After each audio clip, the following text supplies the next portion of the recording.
Muitas máquinas do dia a dia utilizam polias e engrenagens para transmitir o movimento. No caso da figura, para que a correia não deslize, a velocidade linear deve ser a mesma nas bordas das polias. Ou seja, a velocidade linear da polia verde deve ser a mesma da polia vermelha. Então, vamos considerar duas polias A e B de raios diferentes ligadas por uma correia. Para que ela não deslize, a velocidade linear da polia A deve ser igual à velocidade linear da polia B, que deve ser igual à velocidade linear da própria correia. Então, as polias iniciam seu movimento sob o mesmo ângulo de 0 radiano. Percebemos pela figura que a polia A gira mais rápido que a polia B. Enquanto a primeira girou π sobre 2 radianos, que equivale a 90 graus, a segunda girou π sobre 4 radianos, 45 graus, ou seja, a metade do que girou a polia A.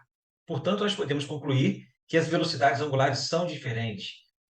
A polia A de raio menor tem uma velocidade angular maior que a polia B, ou seja, a polia A gira mais rápido que a polia B. Assim, enquanto a polia A descreveu um deslocamento angular de π radiano, ou seja, 180 graus, meia volta, a polia B tem um deslocamento de π sobre 2 radiano, um quarto de volta, 90 graus. Assim, sobre polias e engrenagens, quando nós temos acoplamento através de correias, essas polias desenvolverão velocidades lineares iguais.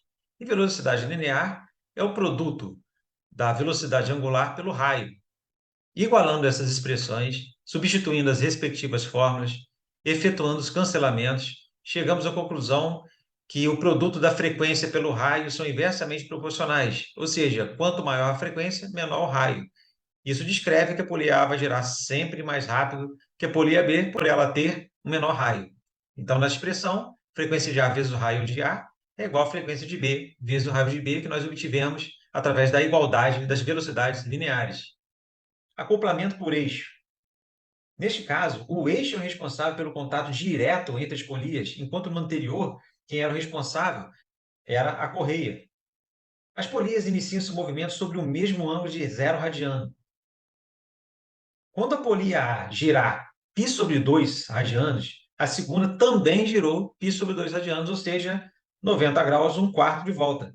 Assim, podemos concluir que, nesse caso, a velocidade angular é a mesma. Quando ambas girarem meia volta, o deslocamento linear da polia A é maior que o deslocamento escalar da polia B. Mas, entretanto, o intervalo de tempo para as duas vai ser o mesmo. Daí concluímos que a velocidade linear da polia A é maior que a velocidade linear da polia B. Possuem velocidades lineares diferentes. Afinal, um ponto de sua borda percorre uma distância maior que da polia B no mesmo intervalo de tempo. Então, se nós tivermos duas polias A e B acopladas através de um eixo, já que suas velocidades angulares são iguais, a razão entre a velocidade linear de A e seu raio é igual à razão entre a velocidade de B e seu raio. Quanto maior o raio, maior a velocidade linear. Analisando com isso o movimento de rotação terrestre, em Santo Antônio de Pádua, Rio de Janeiro, de latitude aproximada 21 graus, a velocidade linear de rotação da Terra é menor do que quem reside em São Luís do Maranhão, que está quase na linha do Equador, com 2,5 graus de latitude sul, onde o raio da Terra é maior. Velocidade linear seria igual a 2 vezes π vezes o raio vezes a frequência. Então, substituindo essa relação na igualdade, nós teríamos essa expressão, efetuando os cancelamentos necessários, chegamos à conclusão que a frequência da polia A é igual à frequência da polia B. Ou seja, ambas vão girar com a mesma rapidez. Em um torno mecânico de bancada, duas polias são conectadas por meio de uma correia.